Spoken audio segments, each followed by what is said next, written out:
Okay, let's talk a little bit about the news. So the Western lawmakers are gathering in Utah to try and get the land returned to the states, and they had a big gathering on Friday. Ken Ivory is the guy that headed that up, and he feels like there's 4 steps that Can they you need get to him do. on this morning for me to talk to before the show? Yeah.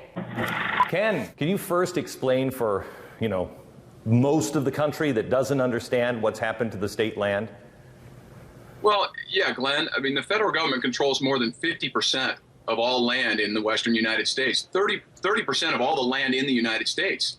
It was never meant to be that way. Our system was built on, life, liberty, property, self-governance, and that produced prosperity. And now we're in this system where the federal government controls the vast majority of the land in Utah, Nevada, states throughout the West. And as you point out, it's time for the representatives of the people to use rule of law and the constitutional duty that we're charged with to resolve a problem that's just not going away if we don't. Okay, so Ken, this is what I was saying the other day, that people are saying, Glenn, people would be in concentration camps if people wouldn't have stood up during World War II, and we still wouldn't be free of the king. But I kept saying they didn't have representation. Tell me how real this possibility is of solving this land issue. Yeah, so Alabama, Mississippi, Louisiana, Florida, of course, that great western state of Florida, they were 90% federally controlled for decades.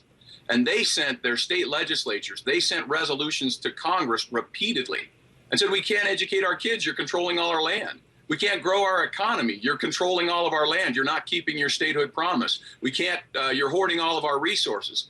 And Glenn, the promises at statehood, Louisiana, same as Utah. Alabama, same as Nevada. Okay, so now tell me what the next step is.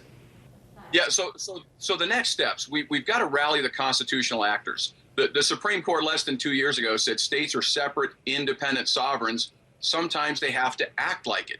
States are the independent check to the arbitrary power of the federal government. That was the Supreme Court less than 2 years ago. So what we had happening on Friday, and this has been coming for a number of years, I passed a bill 2 years ago, this Transfer of Public Lands Act.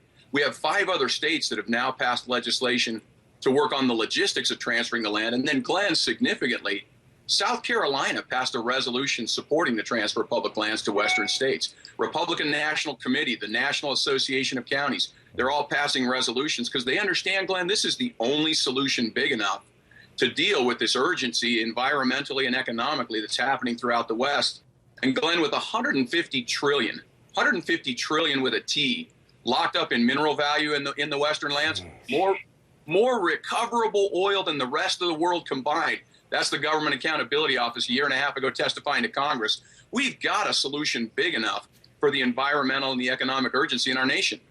I tell you, if we would just back our dollars with minerals, if we would back with what we have underground, we would be fine. We could wipe our debt off the slate. Yeah, we have 9 times the public debt locked up just in the mineral value. But Glenn, what's happening significantly, there's some articles last year, the UK Telegraph. China is now compelling Central American countries, South American countries, to auction off hundreds of thousands of acres and all the natural resources to satisfy debt obligations to China.